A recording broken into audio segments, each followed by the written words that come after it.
this should be said too. I picked Aljo to win this fight. I straight up, I picked Aljo to win this fight. So what I go, Chin? I picked Aljo 0-1. I picked Weili. I predicted she was going to absolutely dominate. I didn't think she was going to whoop her ass this bad. This was like world star hip hop beatdown. Like, Jesus Christ, that girl has no skills, but she was just tough. It's never good when they go, man, is she tough? That's never a good sign. They should have stopped that fight probably.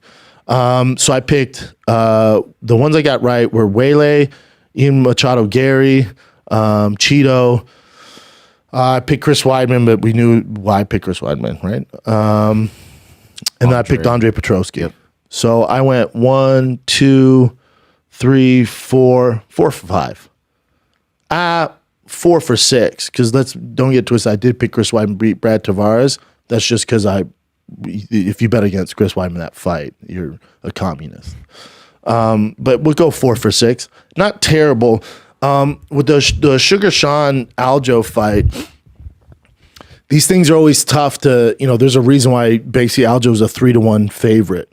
Stylistically, we haven't seen Sugar against a lot of grapplers, especially against a guy like Aljo. And Aljo, arguably the best bandweight of all time. The thing you don't take into consideration when you do this stuff is it's Sugar Sean's time. It just is. It's Sugar Sean's time, and when you're bet on the guy to catch the grappler coming in, which he did brilliantly, very via Jose Aldo Connor. A little different because it wasn't a one-shot knockoff home run. He had to finish him on the ground. Argument for early stoppage, I guess. If you're a Sugar hater, that you can argue that, but it would have just got worse. They could have let go on another 2-3 seconds, but he just kept punching him in the face. Aljo turtling up, not responding back. I'm not mad at it. Could argue. You're always a guy. What you thought it was early? I thought it was early. Yeah. Again, I'm not arguing it's not early. I think it's early. I don't think it matters. That's my argument is. I agree with you. 100% early. Didn't matter though. I think you just got beat up worse. All right, you can stop it. You never know though. I agree. You never know. Look at Shane Carwin and Brock Lesnar. Yeah. They could sure as hell could have stopped that thing. That's one of the worst beatings I've ever seen. Brock came back and won. I think also in championship fights, err on the caution of letting it go longer. Yeah, there's so much on the line, dog. All that lifetime of work to get there. Your entire life changes if you become world champion. Always edge on the side of letting it go a little longer, and people going, you could have stopped that. Stop it early. But again, my argument here, early, agree. Doesn't matter. But you never know. Aljo could have, who knows what he would have done there. Yeah. Now we don't know. Go back to the card for me, Jim. Mm-hmm. So I do think, again, where I was going with this, I picked Aljo for a few reasons, but this is what I should have took more in consideration. I owe Brian Callen $2,000, but he owes me like $12,000. He lost his ass on that Izzy fight. But anyway, again, you guys can call it Dana White privilege. I don't call it that. I call it good business. Just think about this, and I'm not. This isn't a knock on Sugar. This isn't making an excuse for Aljo. Aljo fought 6 months ago against Henry Cejudo. Said he didn't want to fight this soon. He fought 6 months later. Now, you heard Rogan allude to it go. He's great at cutting weight. He is very good at cutting weight. He's a big-ass bantamweight. Those weight cuts are a beast for him.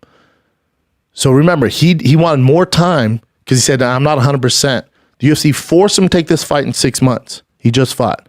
So he just fought, coming off an injury, right? He's like, my shoulder's not great, my neck's not great. They forced him to take the fight in 6 months. Sugar had a year off.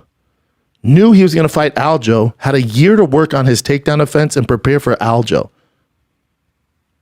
Again, it's not Dana White privilege. It's the UFC going, this guy's the next thing. This guy's the next thing. What can we do for him? That's what they're doing there. So for the odds were not stacked towards Aljo to thrive, if that makes sense. Remember, he did not want to fight this soon. The weight cut is a motherfucker for him, even though he's a professional, he gets it done. Injuries, short notice for him, one more time. Sugar's had a year preparing for Aljo. Knew exactly who he's going to fight. Knew exactly what style to prepare for. So there's again, that's not Dana White privilege. That's just business.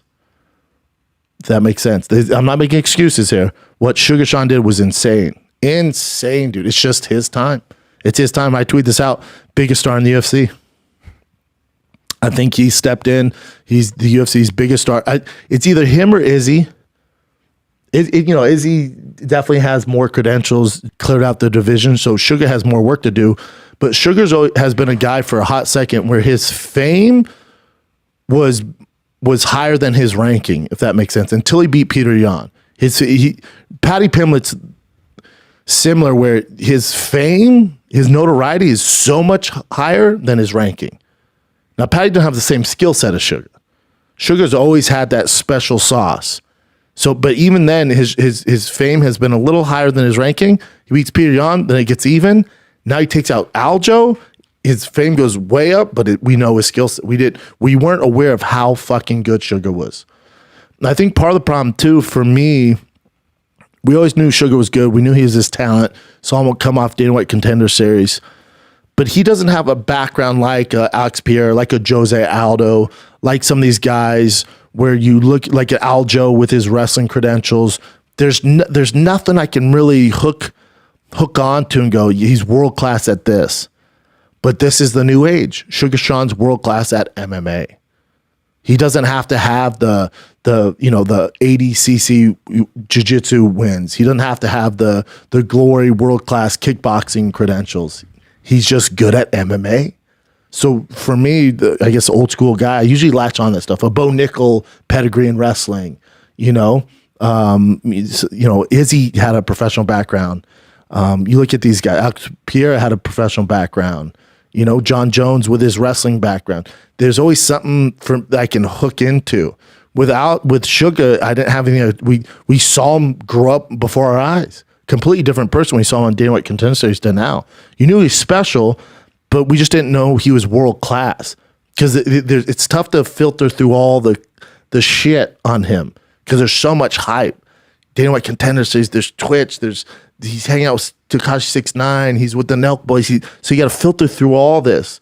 And when you get through all the bullshit, you realize, oh, we got a special one here, and he did it. He cemented that on Saturday night. My God, did he cement that? My God, insane. It's very, very Connor-ish. A very Connor-ish moment against Aldo. Not the same, because remember, Aldo was like undefeated for like 10 years, world-class striker. But Aldo, best bantamweight of all time, arguably. People always put Dom in there. It's either Dom or Aljo. There's argument for both gentlemen, but Aljo's the man right now. Aljo's more of a grappler, So what he did to him, and it was just something special, man.